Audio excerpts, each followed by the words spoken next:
Hey folks, welcome back to today's edition of NDD. I'm Pete Mulroy. Hope you're enjoying the end of the week as we transition into the weekend. And it's no secret that no coach across the landscape of college football feels exactly the same about the transfer portal, especially with this House settlement ruling approaching. It's been looming for weeks now. Everybody's waiting to see how that goes because one way or the other, it's going to drastically impact how each program, specifically the big guys, approaches recruiting and NIL allocation. For Marcus Freeman, the Irish are still going to rely heavily on recruiting, and they've been monsters on the recruiting trail. All you have to do is look at the 26 class, which I'll touch on more as there's been later developments later in the program.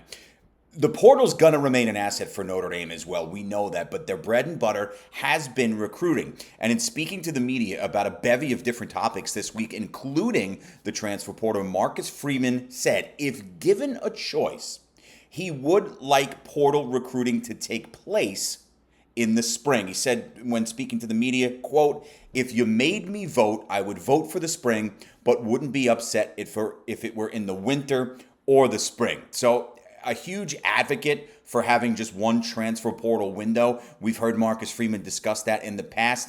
Doesn't love or hate either one of them, but given his preference, Marcus Freeman now saying he would prefer to have the portal in the spring. It is interesting to note that the 8 new faces ND football brought in via the portal the past couple of months preparing for this season all came in December. When was that? When the Irish were in the thick of the CFP race. So it's very interesting, but Freeman did note to him having the portal open in the spring only could eliminate the distraction of having to recruit in season. Makes sense, specifically when you are in a bowl game or prepping for a bowl game, or like Notre Dame was last year, prepping for a deep run in the college football playoff.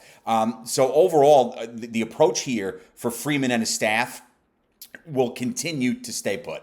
They're going to hammer away at the recruiting trail as they should, because between guys like Al Washington, Marcus Freeman, Mike Mickens, the whole gauntlet of them, they've done a spectacular job there. And while the portal will be used to an asset, I think the Notre Dame plan to this point, relying on the recruiting and using that portal as that piggybacked asset, is the way to go. But I did find it interesting to note, and in many aspects, I do agree with Marcus Freeman that if I were to choose as well, I'd prefer the spring, mainly so you're not battling your own schedule and preparedness in season. Makes a ton of sense. We'll see what happens down the road. But again, with this looming settlement, the House settlement coming, a lot of things are going to change. That much we know. And you talk about how good Notre Dame recruiting has been in this 26 class. You've got another playmaker now at the wide receiver position as this cycle closes here that Notre Dame stays in the mix for. And it's Texas wideout Cohen Brown. If you can add a kid like Brown, who was an immense playmaker, to a wide receiver group in the 26 class that already includes Dylan Faison, the younger brother, of course, we know of football and lacrosse star Jordan Faison, and Bubba Frazier, the really talented kid from Georgia, that's just another assortment of weaponry that your quarterbacks of the future, moving forward, be it CJ Carr, Kenny Minchie, whoever else, will have at their disposal. 6 foot, 190 pound from Waxahachie High School in Texas. You get kids like this late in the portal, when they have this many offers left, it's because there's a variety of interest and they may be in love with different programs. But now that Notre Dame is a late throw-in into the mix here for Brown, this is a huge deal. Now you're competing with the likes of Utah, SMU, Texas, Colorado, Ole Miss, Illinois, and Baylor, I read the other day, were in there as well. But when you talk about breaking this down, getting into this mix late, Cohen Brown announces his final 8, and who's in there? Notre Dame. So staying on top of this, the plan and the methodology has worked so well for this Notre Dame 26 class that you could very well end this window. Right now, depending on where you look, they're the number 2 ranked class in America. Might they be able to move up a slot when this is all said and done? I'm telling you, getting a player with the skill set of a Cohen Brown at a position of dire need moving forward for Notre Dame, that wideout spot would be a huge step in doing that. And it's just more building blocks for this Irish group who has one of the best conductors in the country in Marcus Freeman, another asset moving forward. It's going to be fun to continue to watch these. And you see how recruiting continues to go. We all think about the coaches going out on the trail, making these phone calls, in-house visits, right? However, bringing the kids in for unofficial and official visits. But the kids on the roster, the players on the roster, play their own roles as well. I'm sure you've seen it across various social media in the past couple of seasons where that's really blown up, and where social media has become more of an asset has been in the game of the transfer portal and NIL, with players who are latched into a school, be it Notre Dame, LSU, Alabama, Georgia, whatever it might be, and they see big name recruits that are still looking for a home, and they go out and they reach out to them on social media. That's what Notre Dame defensive line coach Al Washington has seen from many of his defensive players in recent days as they try to close the 26 cycle with another massive player up front on that defensive line. And if they're able to get him 6'3", 310-pound four-star for recruit Alistair Vallejo from Liberty Hill, Texas, is just a freak talent up front. And Notre Dame's got his sights set on him. And Coach Washington, who's done a great job on the trail, I've mentioned that many times in past episodes. When you take a look at what the roster looks like now and what they've brought in, 5-star Rodney Dunham out of North Carolina, 4-star Ebenezer Iwatati, another player out of North Carolina. They're going to come off the edge. And, oh, by the way, Texas defensive tackle Tiki Ola. When you are able to now take that trio of guys who you landed already in the 26 class, if you're able to go get that fourth player and put him on your mountain here of that 26 defensive line group, that would be something special. And all you got to do is go on social media, X, Instagram, whatever it might be, you've got different players that have been recently recruited by Notre Dame or have been calling the Fighting Irish home for the last couple of seasons, actively recruiting this absolute freak from Liberty Hill, Texas, in Alistair Vallejo. I love the fit from a run stuff and blow up the opposition's backfield perspective. That's what you want, and it would absolutely be another notch on the old belt for Coach Wash, because he's been fantastic.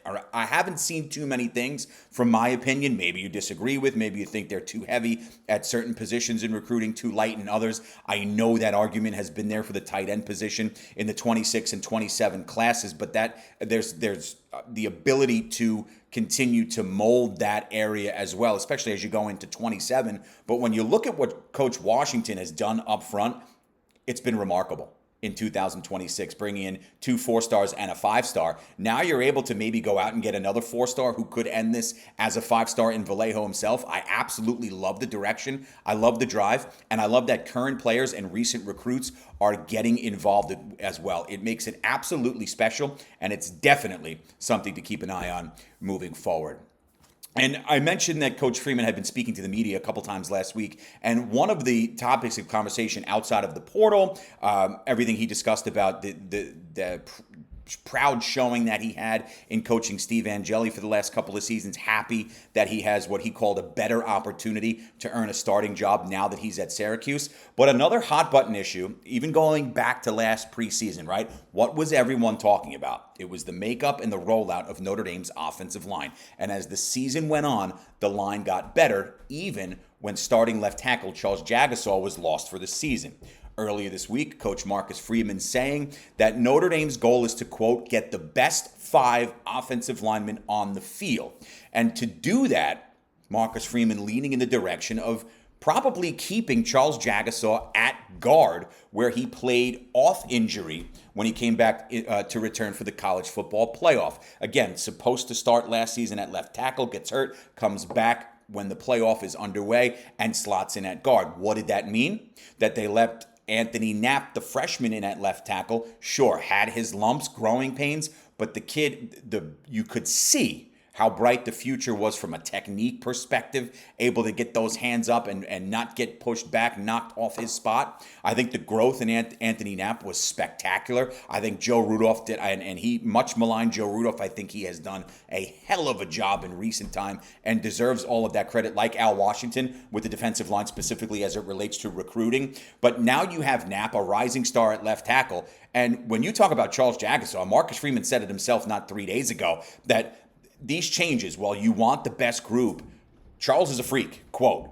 I think he could be a center, guard, or a tackle. He's really freaking good, end quote. And if you take Marcus Freeman at his word, and we have no reason not to do that. When you look at a potential early rollout of what the Notre Dame offensive line could look like, obviously Knapp now going into his sophomore campaign at left tackle. Billy Shrouth probably slots in there at left guard. You're going to get time for Sullivan Absher, the redshirt sophomore as well. Ashton Craig back at center. There's Jagasaw at the right guard position. Could that be a swing to the left side? Perhaps. Again, Marcus Freeman saying it, and we've seen it. Jagasaw's willingness and ability to play around the offensive line is an unbelievable asset to a national championship contending team. Right tackle, Gerby Lambert. Emil Wagner's probably the presumptive starter right now, but those two with true freshman Matty Augustin in the running, you're going to have the opportunity there at that right tackle to experiment with a variety of talent. And Marcus Freeman, now we know, and it's not rocket science, but he is stating fact and he is stating belief. It's his job to get the 5 best on the field regardless of position, and I think that's what he's going to do. So that is big news concerning Charles Jagasaw staying probably at the guard position, which would then leave Anthony Knapp at left tackle. We have so much time to break all of this down. In the coming shows, again, football heavy, I want to get into breaking down each of the 8 new arrivals via the transfer portal ahead of the 2026 season, which again, folks, just a couple weeks away, right? August 30th, right around the corner, school year coming to an end. We get into the summer, and then it's fall, baby. And then it's time to rock and roll with football. With that in mind and that note, I want you all to have a great rest of the day. Have a great weekend. I'll see you all tomorrow, same time, same place. You know it by now. Have a great rest of your day. And as always, go Irish.